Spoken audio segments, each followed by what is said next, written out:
Mr Selfridge. Ah, cool. Ouais.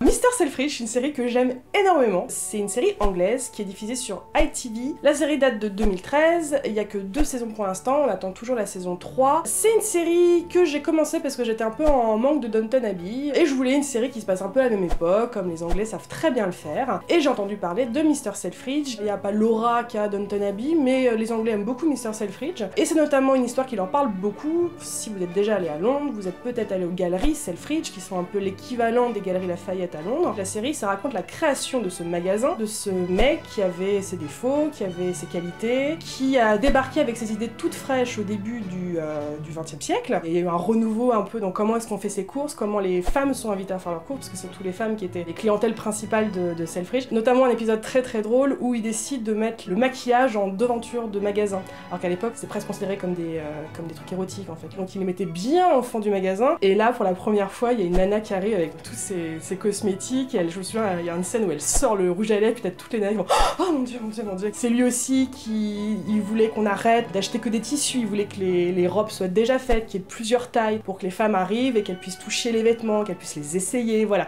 Tout ça, c'est lui qui l'a inventé en Angleterre et la série raconte tout ça. C'est un grand homme d'affaires, c'était un grand homme aussi parce qu'il avait de très bonnes qualités humaines aussi. On raconte sa vie professionnelle, donc la création de ce grand magasin, également sa vie personnelle. C'était un coureur de jupons très actif et il trompait sa femme à tout bout de champ. Ils avaient quand même une relation très passionnelle entre eux, donc il y a une vraie histoire entre lui et sa femme qui a un rôle très important dans la série. C'est Jeremy Piven qui joue le rôle de Mr Selfridge, vous avez pu le voir dans Entourage notamment. Il joue très bien cet acteur, il a toujours un grand sourire, il a un rire il rit vraiment, c'est-à-dire qu'il fait et dès qu'il rit, je ris aussi. Il ressemble un peu à Bugs Bunny, il est très charmant. L'actrice qui joue sa femme est très bonne aussi, elle ressemble un peu à Cora d'ailleurs dans Downton Abbey, c'est rigolo, et elles sont toutes les deux américaines. J'aime bien penser qu'elles sont cousines et qu'en fait les deux séries sont un peu reliées. Ce qui est rigolo dans Mr Selfridge aussi, c'est qu'ils font intervenir des personnages qui ont vraiment existé. Le roi de l'époque qui vient visiter le magasin, il y a Arthur Conan Doyle qui vient faire une lecture des chiens de Baskerville, il y a Martin Freeman qui est dans cet épisode qui est caché tout au fond de la salle, c'est très rigolo à regarder. Il y a plein de petites interventions de personnages historiques comme ça que vous allez vous amuser à reconnaître. Toute l'histoire sur le magasin est très rigolote, toutes les petites mesquineries entre les rayons, voilà, qui vend le plus de trucs, est-ce qu'on va saboter le rayon de l'autre, donc en ça c'est une série un peu soapy parfois et c'est très amusant à regarder. Les rôles féminins sont vraiment cool. La série a le nom d'un personnage masculin et il est au centre de tout,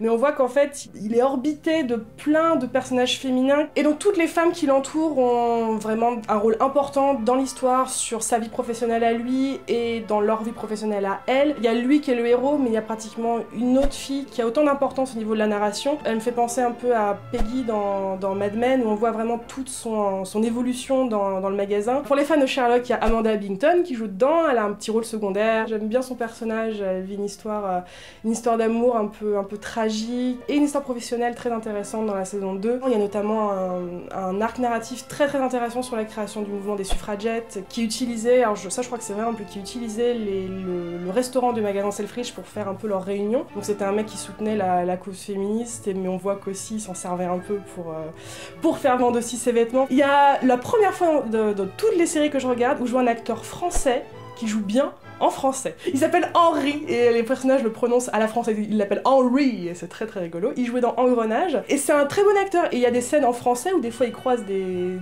potes et des potes à lui françaises, et les scènes en français sont très bien jouées. C'est la première fois que je vois ça dans une série où l'acteur français joue bien et en anglais et en français, c'était très agréable. Le générique est très sympa, il donne beaucoup envie de faire du shopping, vous allez voir. Même depuis que j'ai vu cette série, à chaque fois que je fais du shopping, j'ai le générique de Mr Selfridge dans la tête, et il t'emporte à travers les rayons. Et voilà, si vous aimez les petites séries anglaises, vous aimez cette ambiance un peu Downton Abbey, le début du XXe siècle, avec les grandes robes, avec les chapeaux de forme, les références historiques, je vous invite vraiment à regarder Mr Selfridge. C'est une très bonne petite série qui se regarde toute seule, 2 saisons avec 10 épisodes par saison, et une nouvelle saison qui arrive très bientôt. Si vous avez mal à votre cœur d'attendre le retour de Downton Abbey, faites-vous plaisir et regardez Mr Selfridge, vous ne le regretterez pas. C'est comme un bon verre d'eau très frais, cette série.